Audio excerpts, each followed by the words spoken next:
স্কুলটা কিভাবে এলো, মানে কেন এরকম একটা নাইট স্কুল খুলতে হবে? আর নাম মোহাম্মদ জুবাইর। এই পৃথিবী আন অস্থায়ী, এই পৃথিবী সারি একদিন জো ফুরিব।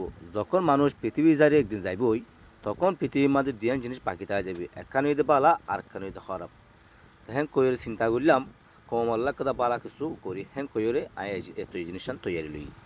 আর ইনলেকাদা জিনিস গড়ে বলা বলে তৈরি লই, যে জিনিসের দ্বারা সড় সড়ে গেফকল ফুর যেন নাকি মানুষ রোডে গাড়ে দোয়ানে গড়ত নিলে গেম খেলাত তো জোয়া খেলাত তো মানুষ বিরত থাকিব, আর বিভিন্ন দুশ্চিন্তার তো আর বিভিন্ন খারাপ কামত তো বিরত থাকিব, আর নিজের ভিতরে যত এলমর মজা আইব, নিজের ফুজিয়ান ধরে এলম শিখে বলা বলি ওরে তোয়াজ্য দিব।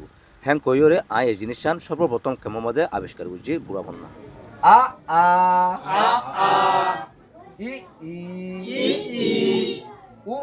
কেউ তরুণ, কেউ বৃদ্ধ, এং আ বয়স যাই হোক, শেখার আগ্রহে কমতি নেই। এই আগ্রহ তৈরির পেছনে সবচেয়ে বড় ভূমিকা তরুণ রোহিঙ্গা মোহাম্মদ জুবাইরের। তার দাবি, রোহিঙ্গা শরণার্থী শিবিরে বয়স্কদের জন্য এটি প্রথম রাত্রিকালীন স্কুল।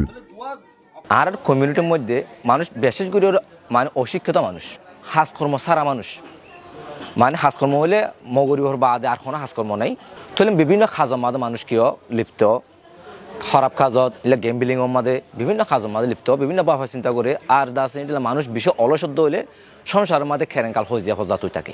হ্যাং কইর দাসে আর এর দাসে মানে মাথা তো চিন্তা করি ওরে এই জিনিসটা নেলাই, তারপর দাসে আর স্টার্ট শুরু করছি।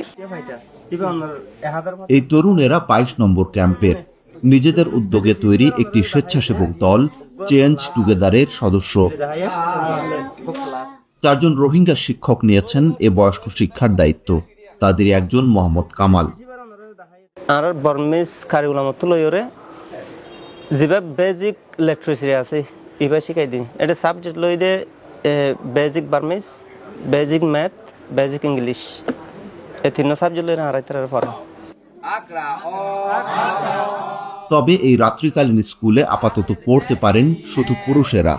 তবে এই উদ্যোগ ক্যাম্পের রোহিঙ্গা নারীদেরও উৎসাহিত করছে।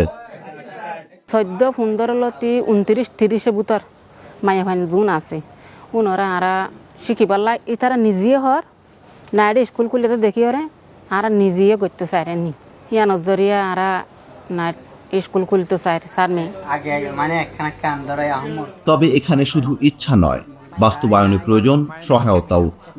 রাত্রিকালীন পড়ার ব্যবস্থার জন্য পর্যাপ্ত আলো নাই, শিক্ষা উপকরণ নাই, ফ্লোর ম্যাট নাই, অথবা লেখার জন্য যে টুল নাই।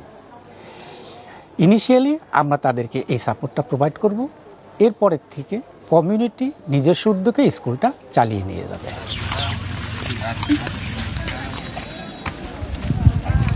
মিয়ানমার থেকে জোরপূর্বক বাস্তুচ্যুত হয়ে সবচেয়ে বেশি রোহিঙ্গা বাংলাদেশে আশ্রয় নেয় 2017 সালের আগস্টে।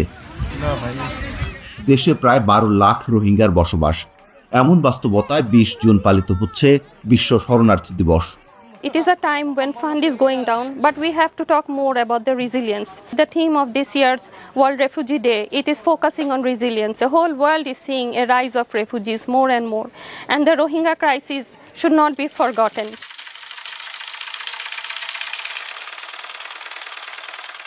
আর এজন্য রোহিঙ্গা স্বেচ্ছাসেবক দলগুলোর সঙ্গে সরাসরি কাজ করছে বেসরকারি সংগঠন মুক্তি কক্সবাজার।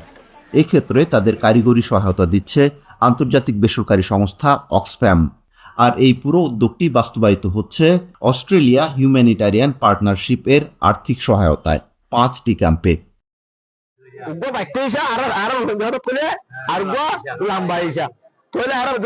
2026 সালের 7 জুন চালু হয় এই রাত্রিকালীন স্কুল। একটি মক্তবে সন্ধ্যার পর সপ্তাহে 6 দিন চলে পাঠদান। আর মসুস হয়ে দিয়ান ইতারা আর যেভাবে পারিয়া বাপে এলমন মজাকাম ধরা দি তার পঞ্চায়েতের তারা ফোকাস করে ফান। শুধু আর ক্যাম্পের মধ্যে ন আর পুরা 32 ক্যাম্পের মধ্যে আর প্রতিষ্ঠান করতে চাই, মানে এস্টাবলিশ করতাম চাই। আর এই জিনিসটা যদি অদ্য হলে আগামীতে আর পুরা জেনারেশন পুরা আছে কেনা বলে কমিউনিটির মধ্যে অশিক্ষিত মানুষ সময় যাবে। হিন্দিল্লা চিন্তা করিও রে সর্বপ্রথম আই নাইট স্কুল অর্থাৎ বুড়াখন্না চালু করছি হন কিয়র সাহায্য সারা। আসসালামু আলাইকুম রহমতুল্লাহ।